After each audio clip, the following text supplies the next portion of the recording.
What is up, everyone? We are back with another Things to Know video. Today talking about the all-new Fujinon MK18-55 T2.9 Cine Zoom.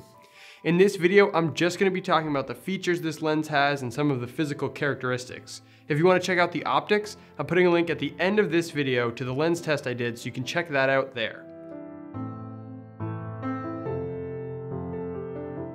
First, let's just talk quickly about how the lens feels right off the bat. You can tell it's super lightweight, and it's a lot smaller than I thought it would be, weighing in at 2.2 pounds and just under 9 inches without the hood. All of the focus, iris, and zoom rings are super smooth, and the focus has a decent throw of about 180 degrees. This lens has a lot of cool features that I would love to see in more lenses going forward. First is that you can completely close down the iris, so being at its widest a T2.9 throughout, and then being able to stop down to a T40 if you feel like shooting the sun. This lens also is parfocal, meaning that you can zoom in, get focus, and then zoom back out, and your focus will stay locked, which is really helpful for a run and gun style of shooting. The other really neat thing with this lens is that there's a macro mode, adjusting your minimum focus distance from 2 feet 8 inches to only inches away from the front of the lens, giving it tons of flexibility in all kinds of scenarios.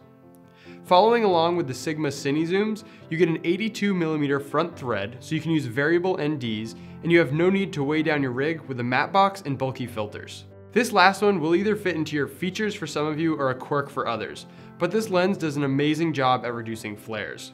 So if that's something you need in a lens, you will definitely find it with this one. With anything, this lens has some quirks as well, but for the most part, they're not that big of a deal. The big one for me is that they were only released in a Sony E-mount. I would love to see them release an EF version down the line, but I don't think that will happen because it'll put way too much competition on their own line of cabrio lenses. Obviously not for the big shooters, but for the people coming up, it would be a great alternative. Being such a lightweight lens, you would figure that they would cut corners somewhere, and it definitely feels like that in the body. It has a very plasticky feel, so you'll want to take some extra precautions when packing this one up. Lastly, it's only for Super 35 sensors, which isn't a huge deal being that the market is for the FS5 and FS7 shooters, and even an A7 series if you put it in crop mode. But it is something to know if you're looking to try this lens out on any other body. Overall, I think this lens has some great potential, and I'm excited to get out and shoot some more with it. If you want to try it out too, head on over to Lensprotogo.com, your resource for all your online gear rentals.